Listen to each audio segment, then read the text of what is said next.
교제했듯이 하나님께서 하나님의 기쁨과 또 영광을 위해서 하나님의 형상을 따라 하나님의 모양대로 사람을 창조하셨지만 첫사람 아담의 범죄함으로 말미암아 하나님의 형상을 잃어버리고 이제 아담의 형상을 갖는 자들이 되었습니다. 하나님께서는 원래의 그 창조를 회복하셔가지고 우리 사람들을 통해서 기쁨과 영광을 받으시기를 원하셔서 일단 거룩한 자로 자격을 갖추게끔 부르셨고 이제 계속해서 이 하나님께로 가까이 나와서 하나님을 섬길 수 있도록 그런 것들을 필요한 것들을 십자가에서 다 이렇게 처리하셨습니다. 그 거룩의 어떤 기초가 된다고 그럴까 이런 것들이 주님의 그 십자가의 사역에서 다 그런 것들이 완성됐고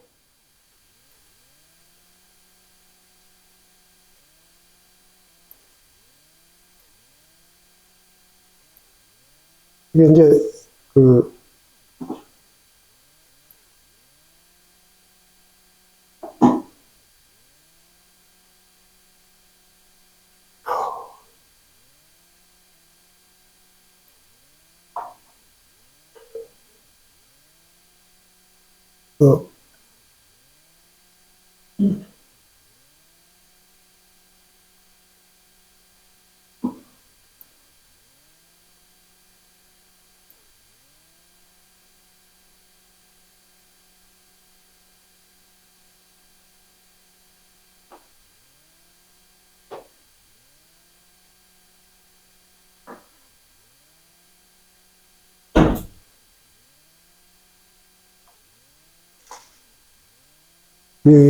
이 성화라는 용어가 그 히브리어는 이제 콰데슈라고 또 이제 헬라어로는 하기야죠.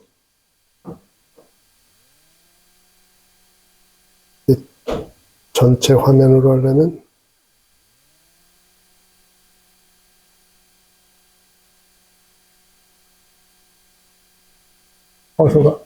이거를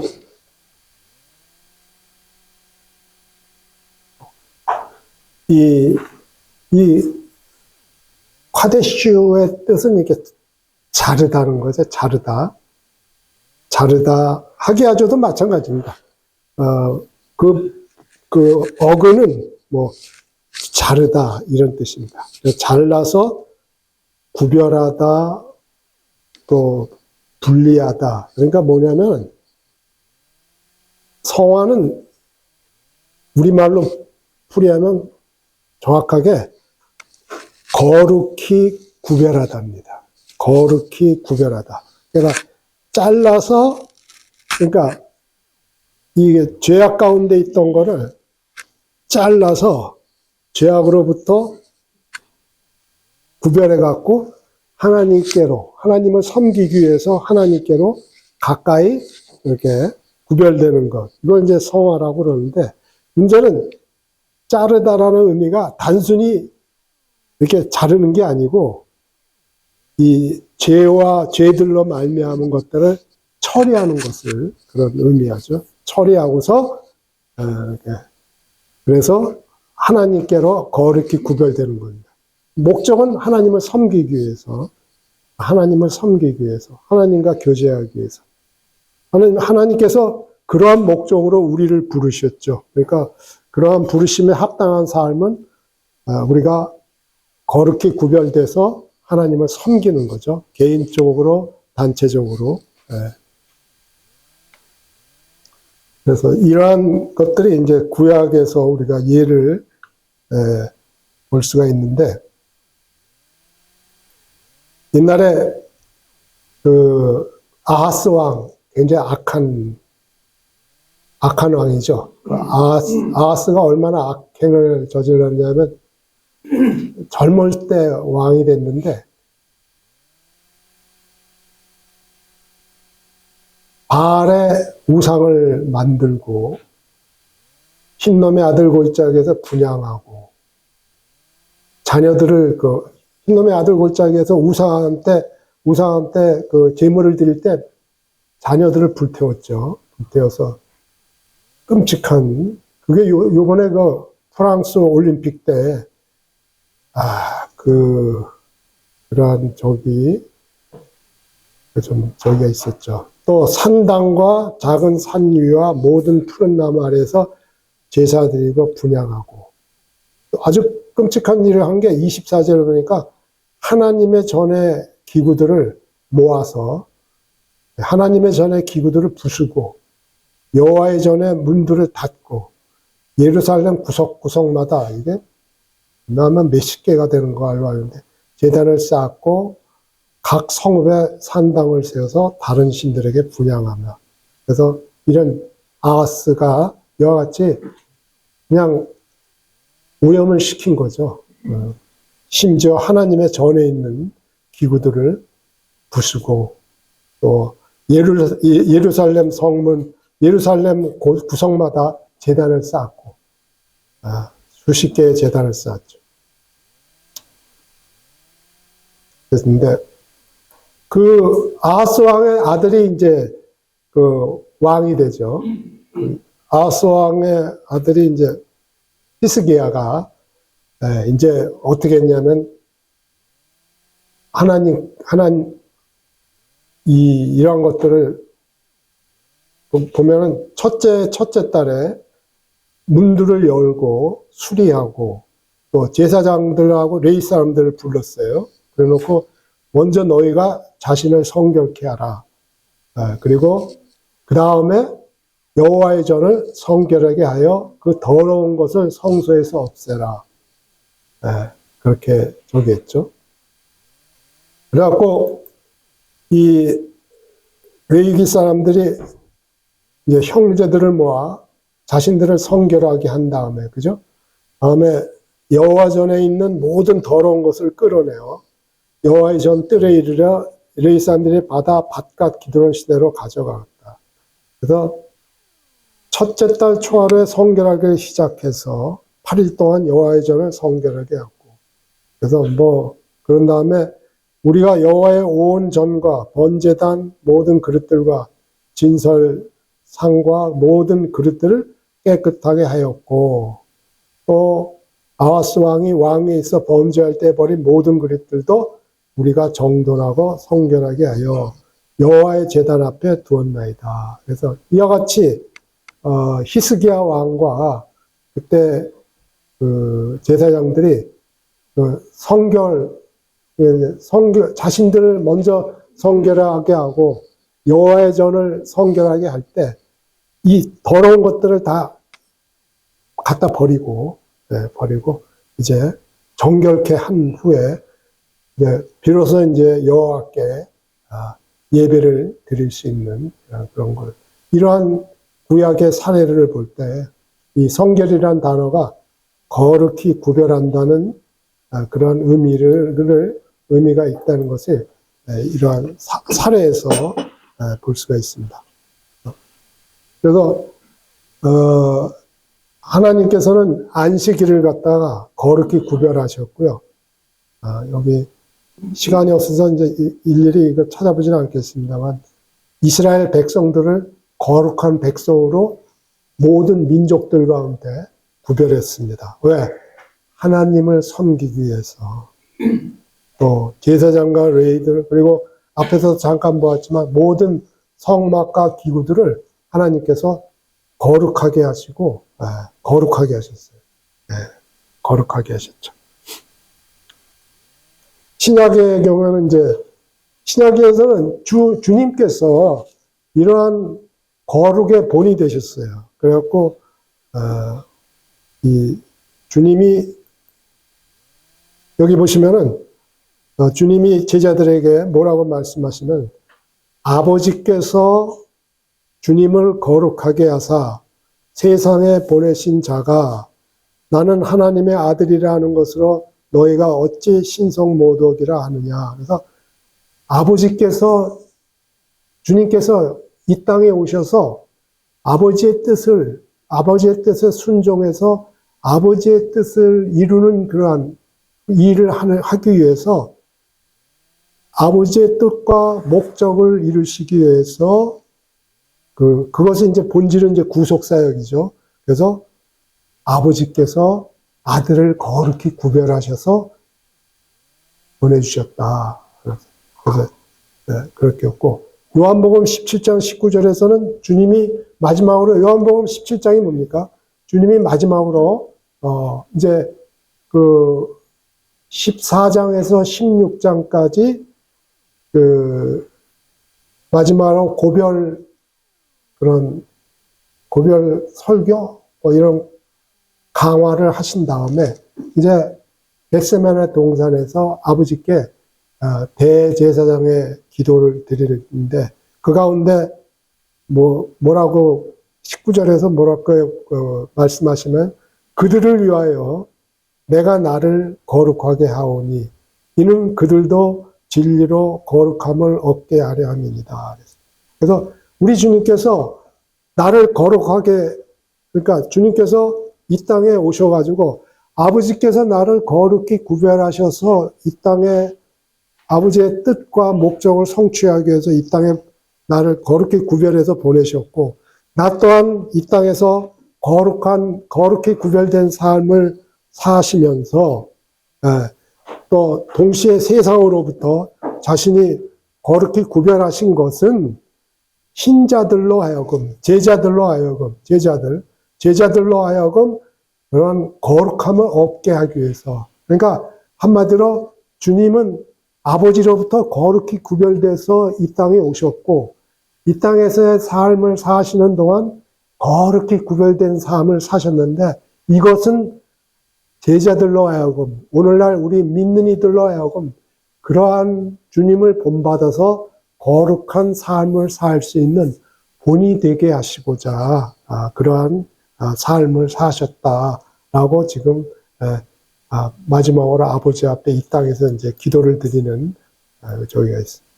그래서 그리고 이제 신자들이나 성도들을 보면 오늘날 뭡니까?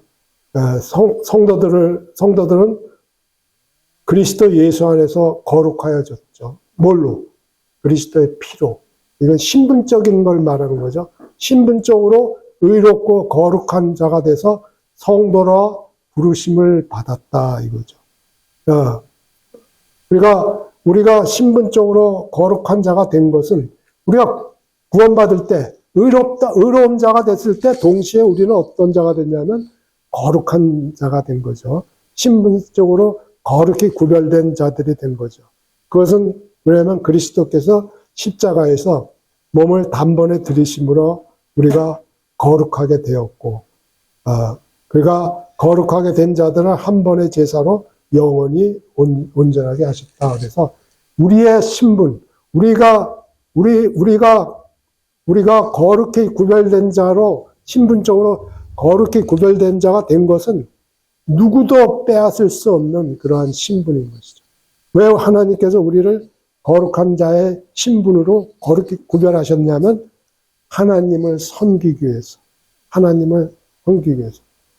아들의 형상을 본받는 자들이 돼갖고 하나님의 모든 하나님의 뜻과 목적의 최종 그 종점이라고 그럴까? 그건 뭐냐면요. 에베소서에서 바울 사도가 놀라운 그 말씀을 하지 않습니까? 찬송하리로다. 하나님 아버지께서 우리를 그리스도 예수 안에서 우리에게 하늘에 있는 모든 신령한 영적인 복으로 복 주셨는데, 왜 복을 주셨냐면 우리를 사랑하는 자 안에서, 이게 예배소서 보면은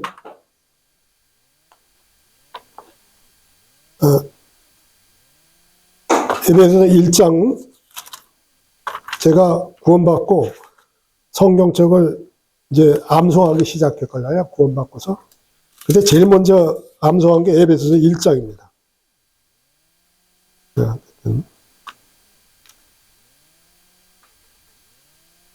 에베소 1장 보시면 창세전에 그리스도 안에서 우리를 택하사 우리로 사랑 안에서 그 앞에 하나님 앞에 거룩하고 흠이 없게 하시려고 우리를 하나님 앞에 거룩한 자로 흠이 없는 자로 세우시기 위해서 그가 하나님의 기뻐하시는 뜻에 따라 우리를 예정하사 예수 그리스도로 말미암아 자기의 아들들이 되게 하셨으니 이는 하나님께서 사랑하시는 자 누구? 예수 그리스도 안에서 우리에게 거저 주시는 바 그의 은혜의 영광을 찬송. 하나님의 은혜는 궁극적으로 뭡니까? 우리를 하나님 앞에 거룩하고 흠이 없는 자로 세우셔서 하나님을 영원히 섬기고 하나님의 은혜를 영원히 누리는 자로 세우시기 위해서 하나님께서 그리스도 안에서 이 모든 일을 이루셨어요. 그러니까 하나님의 뜻과 목적의 모든 종점은 우리가 그리스도 안에서 하나님 앞에서 영원토록 하나님을 섬기고 하나님의 모든 것들을 누리면서 영원토록 살도록 하셨어요. 그 출발점이 뭐냐면은 우리를 의롭게 하시고 거룩한 자의 신분으로 만든 다음에 이제 아들의 형상을 본받는 자로 돼서 하나님 앞에서 영원히 하나님을 섬기는 자들로 되기까지 계속해서 아들의 형상을 본받는 자로 거룩히 구별되고 닮아가는 그러한 자로 이렇게 하시는 것이 하나님의 뜻이었다는 거죠. 그래서 그러한 저기로 우리를 이렇게 어려웠고 마찬가지로 교회도 하나님 앞에 거룩하고 영광스러운 단장한 신부와 같이 거룩하고 영광스러운 저기로 거룩히 세상 가운데서 거룩히 구별해서 불러내는 거. 그게 뭡니까? 교회의 정의가 뭡니까? 교회라는 단어가 에클레시아라는 단어의 뜻이 뭐냐입니까? 무엇으로부터 out of 클레오가 부르다는 소리예요. 클레오. 그러니까 세상으로부터 불러내는 거예요. 그게 교회죠. 에클레시아. 그래서 이제 에클레시아라는 단어가 있는데 이것이 바로 하나님께서 십자가의 구속사역을 통해서 거룩한 자로부터 세상으로부터 불러내서 단체적으로 그리스도의 머리의 심 아래에서 단체적으로 하나님을 섬기는 그러한 백성들을 부르신 것이. 그래서 교회는 거룩한 곳이죠. 거룩하고 영광스러운 것이죠. 그래서 이 교회가 지금 세상 가운데서 이렇게 초라한 모습으로 있지만 교회의 본질적인 모습은 언제 회복됩니까? 우리 주님이 오실 때 교회를 부르시잖아요. 부르셔갖고 지상 공중 재림하실 때 부르셔서 그곳에서 뭐가 있습니까? 그리스도의 심판석이 열리고 어린 양의 혼인잔치가 열린 다음에 지상에서의 7년 대환란이 끝나고 지상에서 이제 이스라엘을 회개하고 또 이방인 가운데 구원받은 성도들이 할 때 주님께서 어떻게 해요? 영광 가운데 왕 중의 왕이요 주 중의 중으로 이 땅에 재림하시잖아요. 이 재림하시는 때를 그게 이제 예배소서에서 충만한 때라는 저희가 나오죠. 경륜. 하나님의 천년왕국 때 이제 교회가 그리스도와 함께 영광 가운데서 우주를 통치하는 겁니다. 그때 그 교회의 영광이 이제 다 그렇게 드러나는 거죠. 지금은 세상 가운데 이렇게 초라하게 보일지 모르지만 이제 주님이 오시는 날, 그 모든 하나님께서 세우신 경륜, 때가 찬 경륜이 뭐냐면 예, 주님이 오셔갖고 이 땅에 천년왕국, 천년 동안 그리스도의 왕국이 세워질 때, 그 때가 찬 충만, 때가 찬 경륜의 충만한 때의 경륜이 바로 그때 걸려요. 그때는 교회가 그리스도와 함께 세상을 통치하는 거죠. 엄청 영광스러운. 그래서 이 칭의와 성화의 차이는, 칭의는 이제 신자의 신분, 성화는 이제 서서히 아들의 형상을 본받는 자로 이렇게 변해가는 거. 지옥 형벌로부터의 구원이지만 성화는 죄의 권능으로부터 구원받는 거죠. 여기서는 아까 복수의 죄들로부터 용서를 받았고, 성화는 죄에 대해 죽고 하나님께 대해서 사는 삶을 통해서 서서히 아들의 형상을 본받는 자로 변해가는 것. 죄의 권능으로부터 완전히 분리돼 갖고, 그래서 평생 동안 성화는 계속되는 거죠. 그래서 아까 그거는 이제 신분적인 성화, 우리가 구원받았을 때 예수 그리스도를 영접할 때 의로운 자가 됐을 때 그리스도의 피로 거룩히 구별된 자의 신분을 갖게 되죠. 그것은 모두 그리스도의 십자가의 사역에 근거한 거죠. 그래서 하나님이 너희를 택하사 성령의 거룩하게 하심과 진리를 믿음으로 구원을 받게 하셨다. 이거는 저기죠. 우리가 거듭날 때 성령의 기름 부음을 받죠. 우리가 믿고 나면 어떤 일이 일어납니까? 믿고 나면 우리 안에 인치심이 있는 거죠. 인치심이 있는 거죠. 예수 그리스도를 믿으면은 그리스도의 십자가의 구속사역에 근거해서 우리의 죄들의 용서를 받고 동시에 성령께서 내주하시는 거죠. 인치시는 거죠. 인치시면서 성령께서 보증이 되시는 거죠. 장차 천년왕국 때 그러한 영광에 참여하는 보증이 되시는 거죠.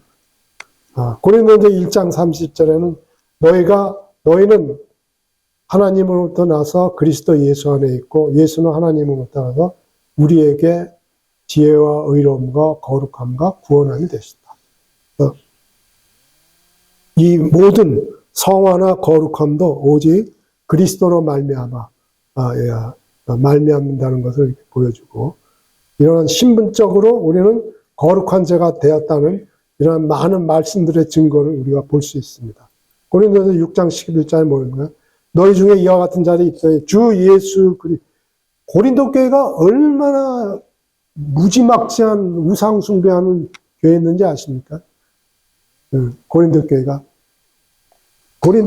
언제 세워집니까? 바울이 2차 전도여행 때 세워졌죠. 바울이 1차 전도여행을 마치고 2차 전도여행 때는 1차 전도여행 때 세워진 교회를 돌아보고 있는데, 그리고 장로들을 세우고 세운 교회들을 이렇게 돌아보는데 성령께서 자꾸 마게도니아로 건너라고, 그래서 이제 마게도니아로 건너가서 네이폴린가 거기서 이제 건너가서 거기서부터 이제 내려오면서 데살로니카, 베레아, 데살로니카 이러다가 이제 고린도에 도달하죠. 바울이 사역을 크게 했던 두 도시는 뭡니까? 에베소 교회하고 고린도 교회죠. 2차 전도여행 때는 고린도 에베소에는 들리지를 못해요. 잠깐 이제 돌아갈 때 잠깐 들리는데 하여튼 들리지 못하고 2차 전도여행 때 하이라이트는 고린도 교회입니다. 고린도 교회에서 1년 반을 거주하면서, 그때 고린도는 국제 항구 도시였어요. 음란하기가 이루 말할 수 없는. 거기 고린도의 저기 언덕에 가면 사제가 있었어요. 그 사제의 여자가 1000명이었어요. 그 1000명이 거기서 그 신전에서 예배를 드리는 거는 뭐냐면 그 1000명의 여자 사제들과 음행을 하는 게 그때는 예배 드리는 거였어요. 그리고 그 당시에 우상숭배 하면서 우상숭배 저기는 자기 딸을 그러한 저기를 수천여로 바치는 거를 최고로 여기는 그 정도로 음란한 도시였어요. 그래서 헬라어 말 중에 코린티오조마인가 뭐 이런 단어가 있어요. 그게 뭐냐면 고린도처럼 음행을 하다 뭐 이런 단어가 그때 생겨요. 그 교회에 바울 사도가 그런 음란한 도시에 들어와서 1년 반 동안 사역을 하면서 고린도 교회가 세워지잖아요. 너희 중에 이와 같은 자들이 있대. 주 예수, 그러한 자들이 어땠어요? 주 예수 그리스도의 이름과 우리 하나님의 성령 안에서 씻음과 거룩함과 의롭다 하심을 받았잖아요. 그러한 자들이 이제 하나님 앞에 거룩한 자들로 세워진 거예요. 그리스도의 십자가에 피 흘리심의 그 보혈의 저기로. 그리고 이제 그리스도께서 십자가에서 죄와 죄들을 처리하신 그러한 사역의 기초에서 죄인들이 그리스도를 영접함으로써 하나님 앞에서 이제 하나님 앞에 나와서 예배를 드릴 수 있는 자들이 되었잖아요. 의롭게 된 자들만이 하나님 앞에 나와서 예배를 드릴 수 있는 거죠. 이 예배는 하나님께서는 불신자들을 통해서 예배를 안 받으시죠. 그죠?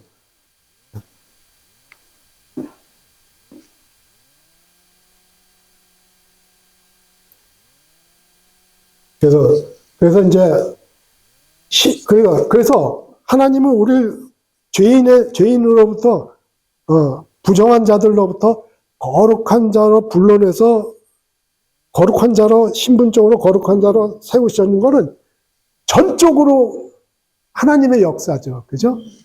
전적으로 하나님의 역사예요. 우리가 한 건 아무것도 없어요. 그죠? 왜? 우리가 할 수 있는 게 없으니까. 그죠? 우리의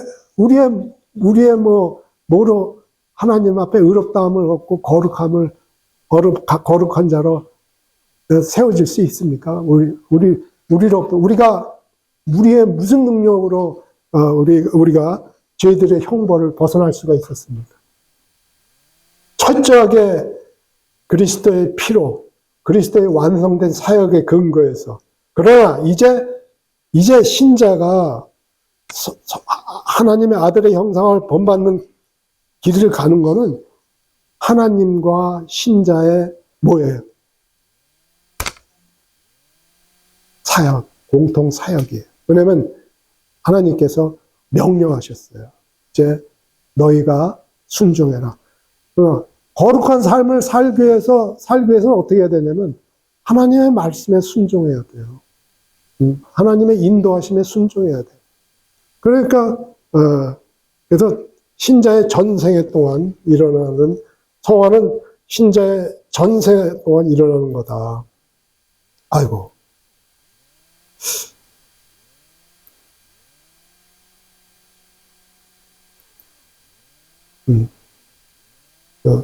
그래서 고린도후서 3장 18절에 보면은 바울 사도가 그러한 말씀을 하시죠. 우리가 다 수건을 벗은 얼굴로 거울을 보는 것 같이 주의 영광을 보며 그와 같은 형상으로 변화해서 영광에서 영광으로 이르니 곧 주의 영으로 말미암으리라. 그래서 우리가 아들의 형상을 본받는 자, 주의 영광스러운 형상으로 닮아가는 거는 조화와 같이 하룻밤에 일어나는 게 아니라는 거죠. 단계 조금씩 영광에서 영광으로 해서 주의 영광으로. 그래서 성령께서 우리의 성품을, 우리 안에 있는 그리스도의 형상을 더욱더 이렇게 자라게 하시는 것들이, 이런 그리스도의 형상을 본받는 거는 성화 안에서 이렇게 단계 가면서 되는 그런 것이다. 그래서 성도가 이 주님 오시는 날까지 우리의 모든 인격, 영과 혼과 몸이 하나님의 아들의 형상을 본받아서 하나님의 형상을 회복되어 가는 것이 성화인데, 이것은 하나님의 뜻이라는 거예요. 우리를 구원하신 하나님의 뜻이고 하나님의 명령이고, 그죠? 그러라는 거죠. 그러니까 역설적으로 자기가 구원받았다고 하더라도 그러한 거룩한 자의 삶에 합당한 증거, 그러니까 뭐 우리가 아까도 말씀드린, 오해하지 마십시오. 습관적으로 뭐 간음을 한다든지, 습관적으로 사기를 치고 뭐 감옥서로 들락날락 하면서 자기가 거룩한 자라고 할 수 있는 그건 없는 거죠. 그건 자신들을 속이는 거죠. 왜냐하면 진정으로 죄로부터 회개하고 구원받은 자는 거룩한 자가 됐기 때문에 죄를 미워할 수밖에 없어요. 우리의 본성 안에 새로운 본성이 왔기 때문에 죄를 미워하고 죄를 싫어할 수밖에 없어. 또 우리의 주인을 따라가고 싶어 할 수밖에 없는 게 새로운 성품이고 새로운 본성, 새 생명이죠.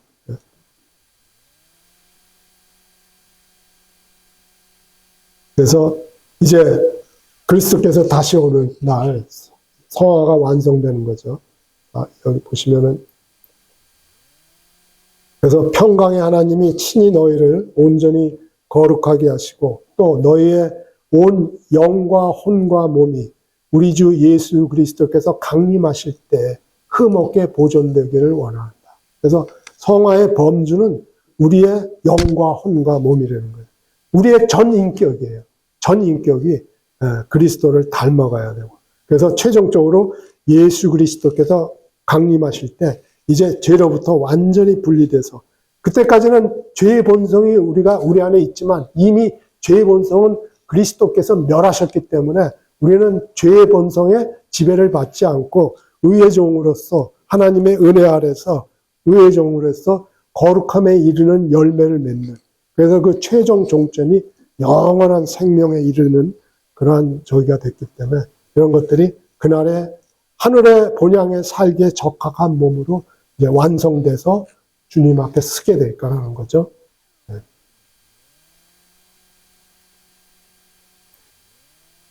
그래서 그날 주님 앞에 설 때는 그리스도와 얼굴을 마주대야 한다는 거예요. 성경에 의하면은 뭐 여러 군중들이 이렇게 모여서 하는 게 아니고 각자가 주님을 얼굴을 마주대하듯이 그렇게 주님을 뵙게 된다고 되어 있어요.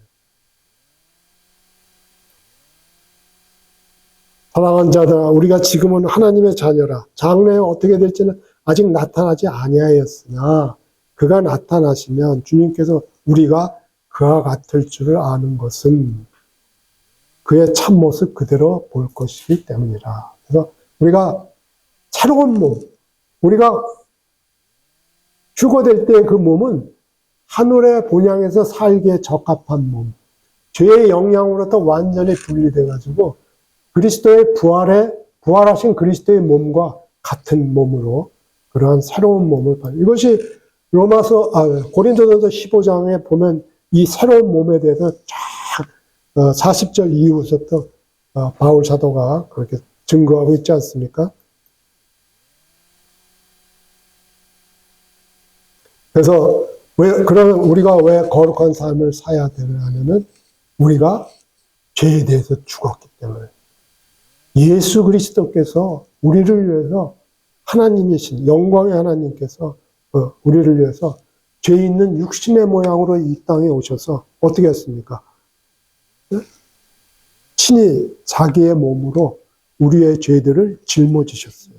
죄들을 담당하셨을 뿐만 아니라 십자가에서 죄의 모양으로서 죄에 대해서 죽음에 이르잖아요. 십자가에서 죽으시잖아요.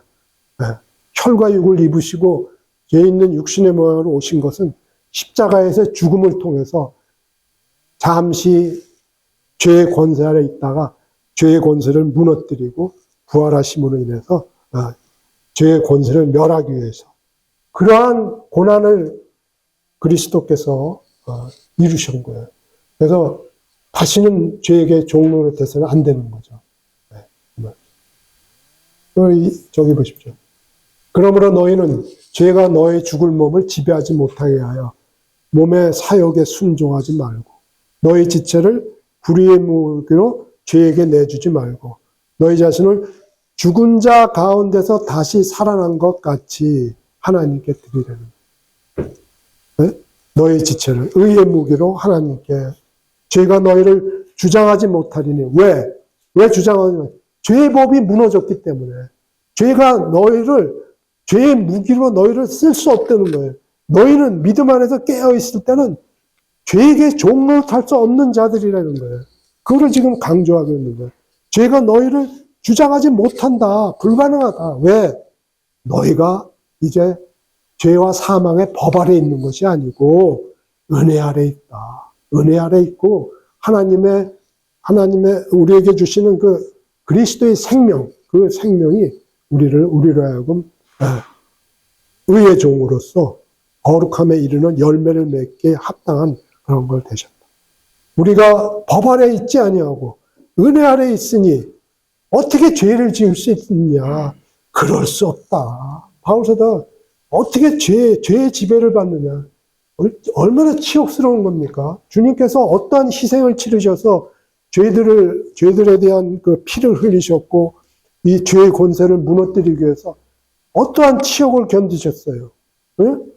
치욕을 짊어지시고 영문박 십자가에서 아세셀 염소와 같이 홀로 그죠?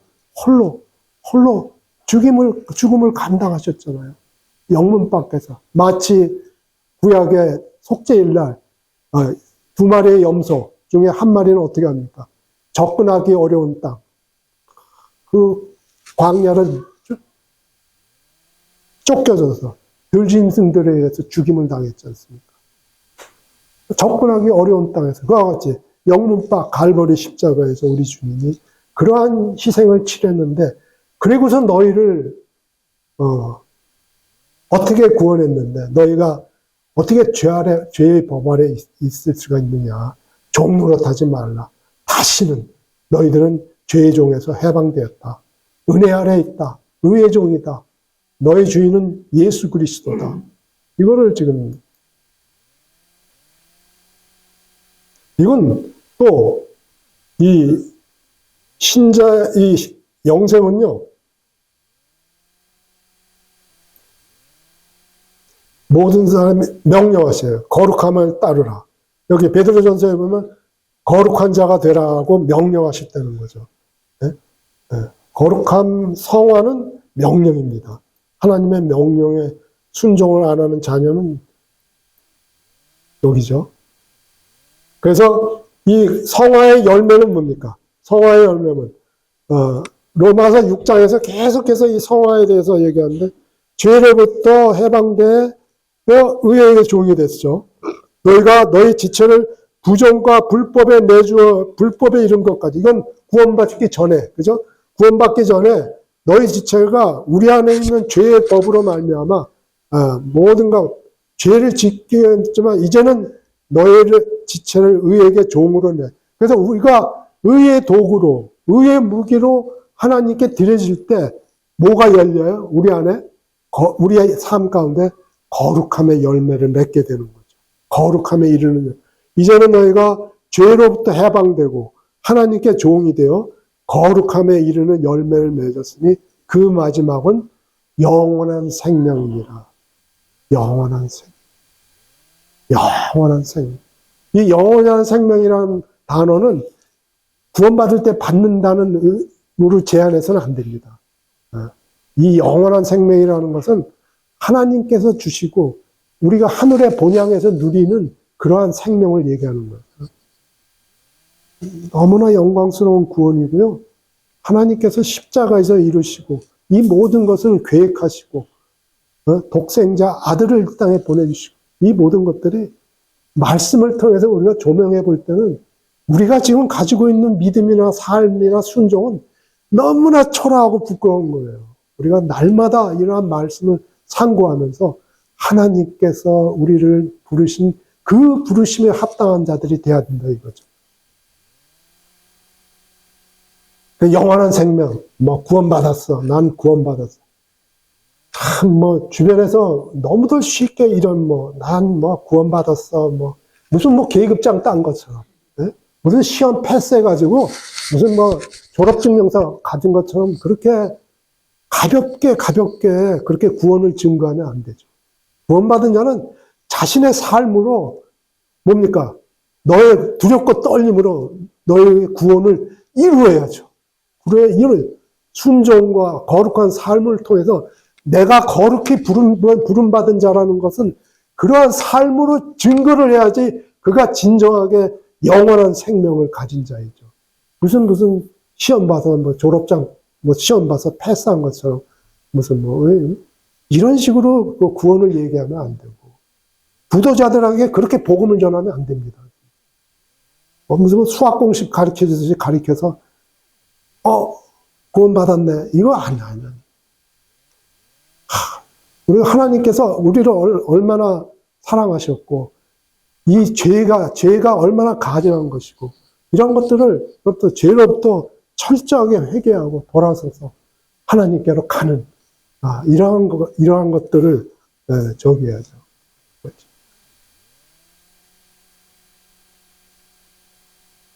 그러니까 오늘날 너무나 성도라고 하는 사람들이 아니죠. 모임 안만 얘기하는 게 아니에요.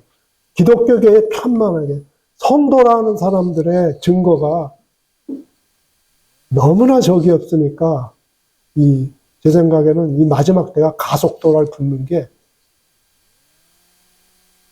그러한 저희가 좀 원인도 있는 것 같습니다. 그래서 하나님께서 바울 사도를 통해서 방법을 가르쳐 주셨어요. 예, 이 십자가에서 이루어진 사역을 우리가 성도들이 어떻게 삶에 적용할 것인가에 대한 방법을 가르쳐 주셨어요. 여러분들 로마서는 바울이 언제 썼습니까? 로마서 바울이 언제 썼어요? 고린도서에서.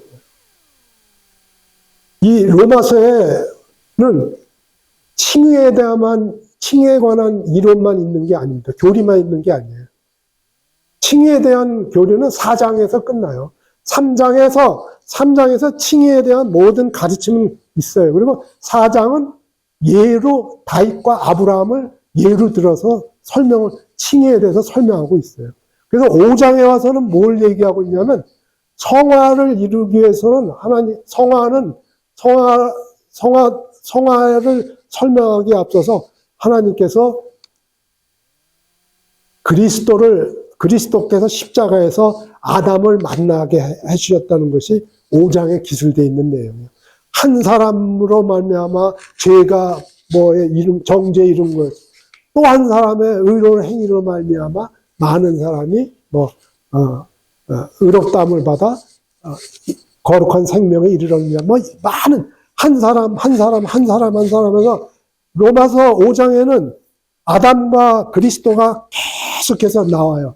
그것을 하나님께서 왜 그걸 거론하냐면 모든 죄인들은 아담의 머리 아래에 있는 자고 아담의 허리에 있는 자들이지만 그리스도께서 이 죄인들을 구원하시기 위해서 그리스도께서 아담과 십자가에서 아담과 연합을 해서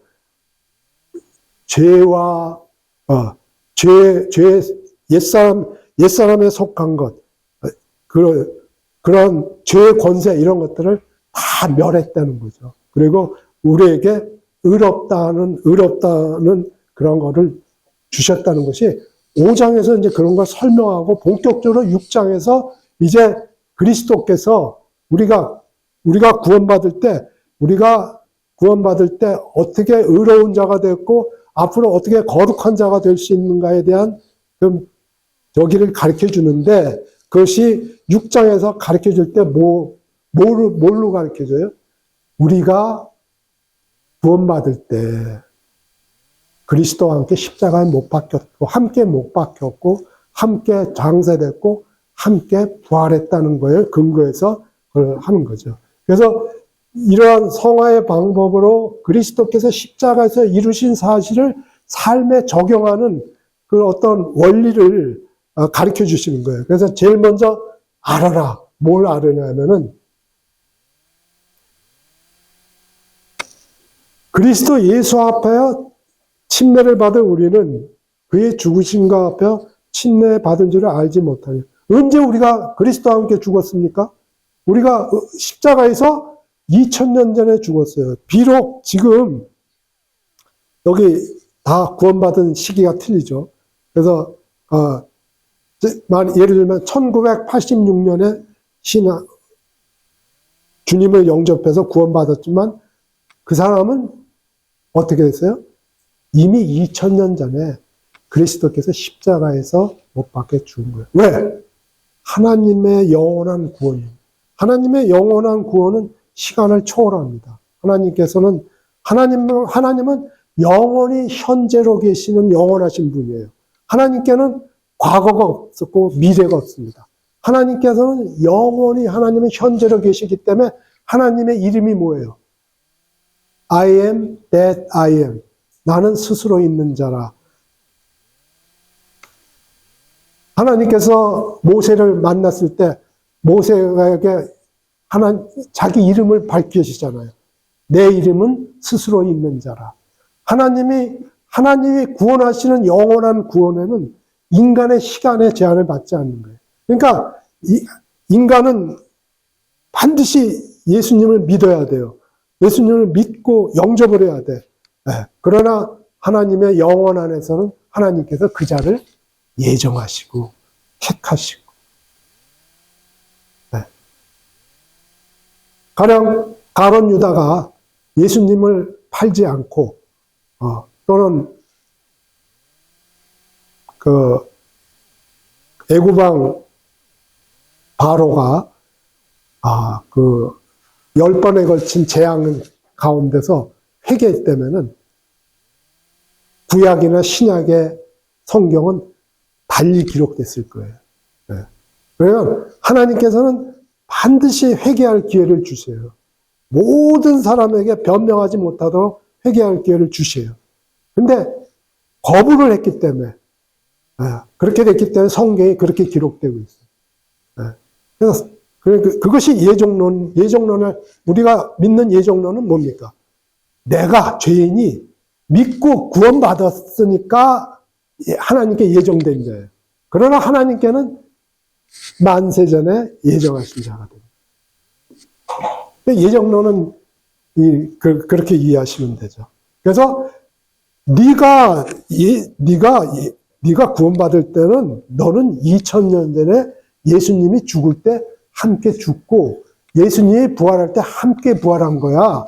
이거를 알으려는 거예요. 그러니까 예수님이 죄에 대해 죽고 하나님께 대해 살아날 때 우리도 같이 죄에 대해 죽었다는 거예요. 그리고 같이 하나님께 대해 살아났다는 거예요. 같이. 그러니까 죄의 권능이 우리에게 임할 수 없다는 거예요. 그거를 지금 가르쳐준, 먼저 그걸 알아라. 2000년 전에 네가 구원받을 때 이미 2000년 전에 예수님이 십자가에 못 박혔을 때 너한테 어떠한 일이 일어나는지를 알아라. 먼저 알으라는 거예요. 그 소리예요. 그리고 나서는 그 사실을 삶 가운데서 인정하라는 거예요. 죄가 유혹할 때, 내 안에 있는 죄가 유혹할 때, 세상이 나를 유혹할 때 그 사실을 인정하라는 거야. 너는 뭐야? 너는 지금 나한테 사기치는 거다. 왜냐면 이와 같이 너희도 너희 자신을 죄에 대하여는 죽은 자요. 그리스도 예수 안에서 하나님께 대하여는 살아있는 자로 여길지어다. 이 여길지어다라는 건 뭐냐면 믿음으로 취했을 때는 사실이 된다는 말이에요. 너희들이 이걸 믿음으로 취할 때는 이것은 사실이다. 이것은 사실이다. 무슨 드라마가 아니고 소설이 아니라는 거예요. 이거는 사실이다. 그러니까 2000년 전에 주님이 십자가에 못 박혔을 때 너희가 함께 죽고 죄에 대해 죽고 하나님께 대해서 살아났다는 것은 너희가 믿음으로 취할 때 이건 사실이라는 거예요. 그래서 여기어라, 간주하라 이 뜻이에요. 간주하라. 이게 이제 로기조마이라는 헬라어인데 은행 장부에 이렇게 쓰이는 적이죠. 그러니까 돈이 장부에는 내가 주머니에 돈은 없지만 내 잔고에 은행 통장에 100만 원이 있다면은 그건 100만 원이 실제 돈하고 똑같은 거 아니에요. 그러니까 은행 통장에 100만 원이 있다고 적혀 있으면 그것이 100만 원인 줄로 여기는 거예요. 여기는 거. 우리는 다 여기잖아요. 그와 같이 십자가에서 2000년 전에 일어난 사건이 바로 지금 그것이 실제로 사실이고 실제로 저기 하는 거야. 그런 거를 알아라 이거예요. 간주하라. 사실로 여겨라. 그런 거죠. 바울 사도가. 그리고 나서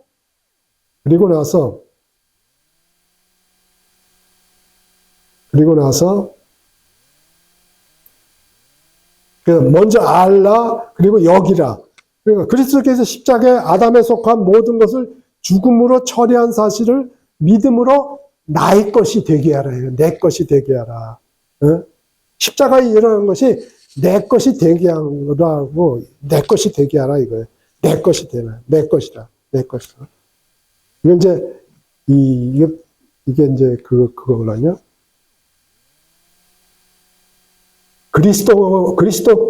그리스도의 사역이 나의 것이 되는 거죠. 그걸 이제 여기라. 그런 다음에 어떻게 하라는 거예요? 그런 다음에 드리라는 거예요.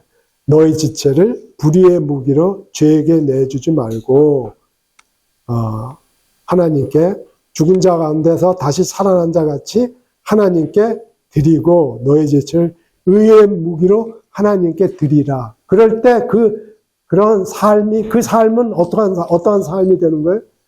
거룩한 삶이 되는 거예요. 그 거룩한 삶의 열매를 맺는 거예요. 그런 거룩한 삶의 열매는 영원한 생명이라는 열매를 맺는 거죠. 그러니까 우리에게 주신 구원은, 우리에게 주신 영생은 영원한 삶을 사는 그런 생명인 거예요.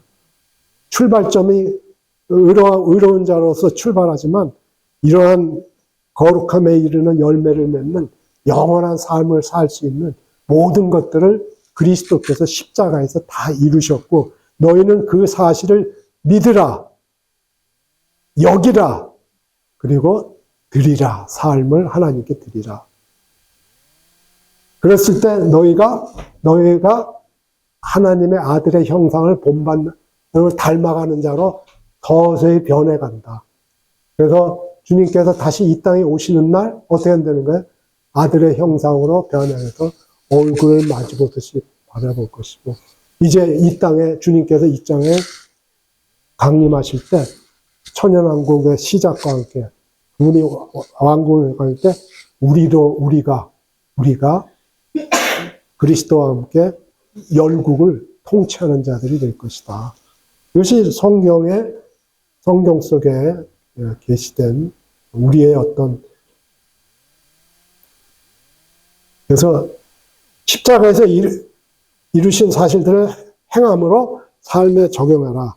막 죄에 대해 죽이라고 애쓰는 것이 아니라 이미 그리스도와 연합하여 죄에 대해 죽고 죄의 지배로부터 영원히 자유하게 된 자임을 믿고 그 믿음의 기초에 자신을 하나님께 드려서 섬기라. 매 단계마다. 근데 우리가 항상 성공할 수 있습니까?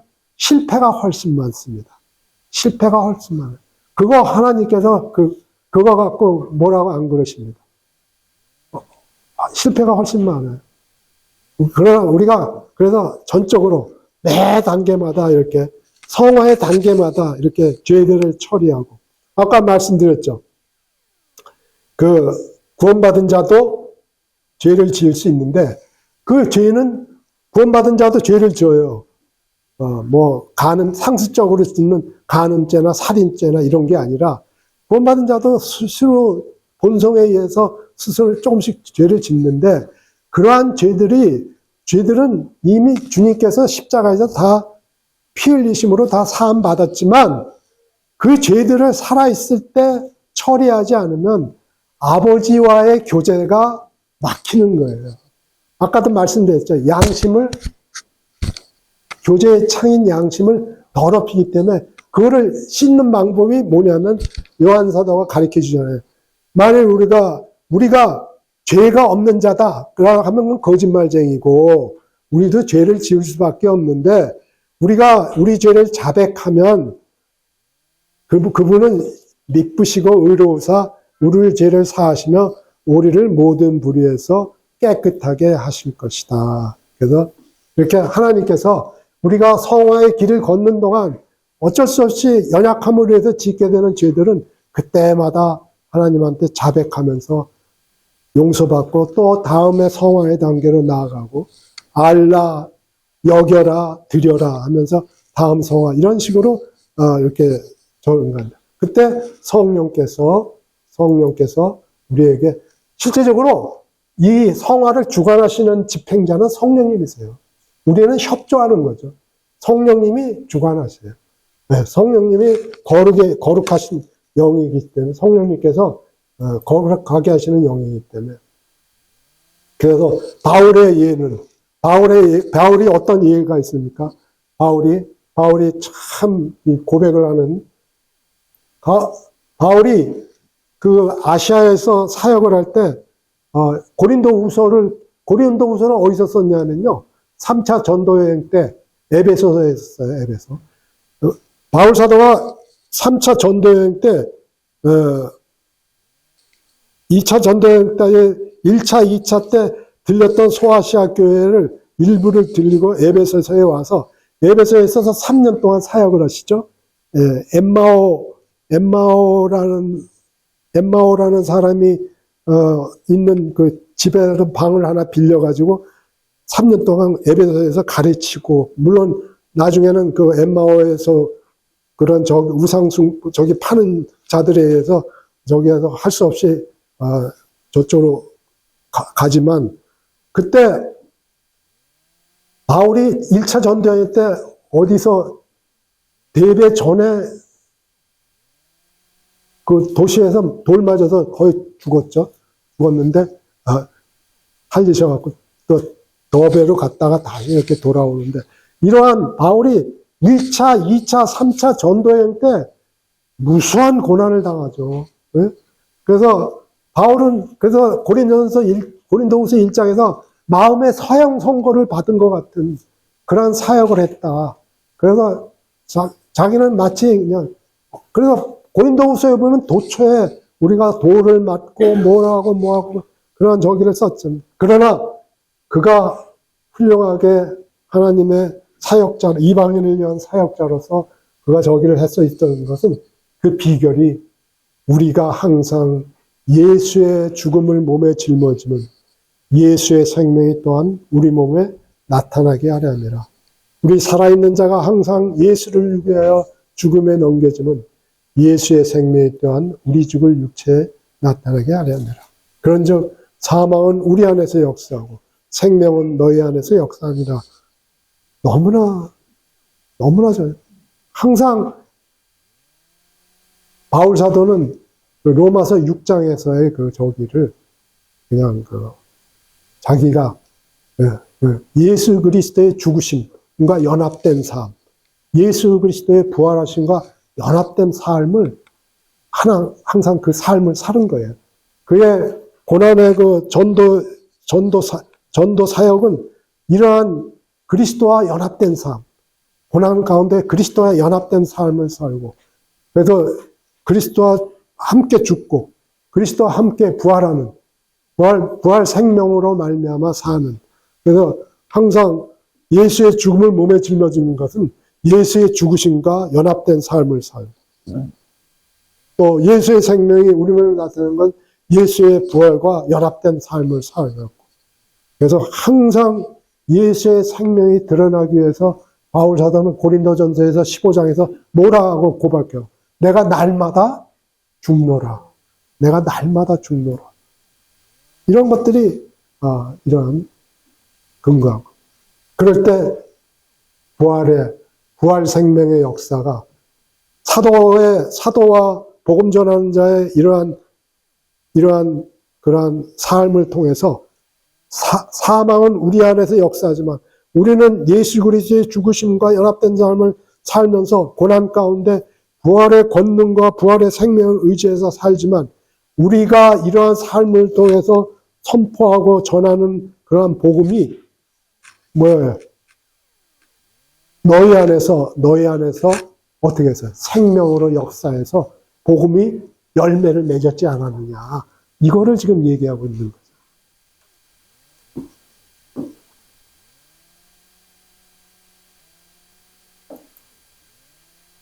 그래서 또 하나님께서 또 뭐라고 말씀하시냐면 성화의 도구는 바로 말씀이다. 그거를 지금 그들을 진리로 거룩하게 하옵소서. sanctify가 이제 성화라는 단어죠. 그들을 진리로 거룩하게 저는 지금 이게 우리 성경책을 하겠지만 저희가 번역한 성경에는 거룩한 성별, 거룩하게 구별하게 하옵소서. 이런 식으로 번역했습니다. 하여튼 여기 요지는 뭡니까? 주님이 뭐라 하는데 하나님의 말씀이 하나님의 자녀들을 거룩하게 하는 도구라는 거예요. 아버지의 말씀은 진리입니다. 하나님의 말씀은 진리이고 그 진리가 제자들을 자녀들을 거룩하게 할 수 있다는 거죠. 그래서 그러면서 자기가 주님이 아까 교제한 대로 이러한 거룩한 삶에 대한 본이 되신 거죠. 그러니까 세상 가운데서 거룩히 구별된 삶을 사시고 제자들로 하여금 그러한 본이 돼서 제자들로 하여금 거룩한 삶을 사는 그러한 본을 따르게끔 그렇게 했다는 거죠.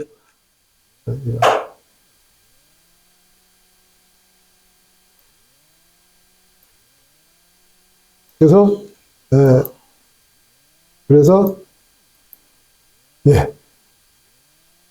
이렇게 요게 지금 구원받으면서 회개하고 구원받는 거.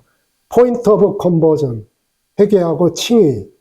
그래서 이제 성화의 단계를 거쳐서 이 성화의 단계가 교묘하게 아주 잘 그렸어요. 왜냐면 계단이 막 들쭉날쭉 다 틀려요, 크기가.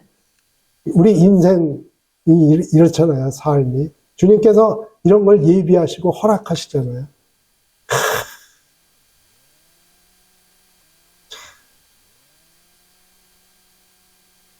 그래서 이게 다 주님이 우리를 거룩히 구별하시고 자신의 아들의 형상을 본받는 자로 우리를 부르시기 위해서 이러한 우리에게 의의 길을 허락하셨죠. 우리에게 우리 앞에 놓인 생명의 길은 이러한 길입니다. 이러한 길. 네. 그래서, 오전, 오후 이렇게 해서, 성화에 대한 교제를, 이상 교제를 마치겠습니다.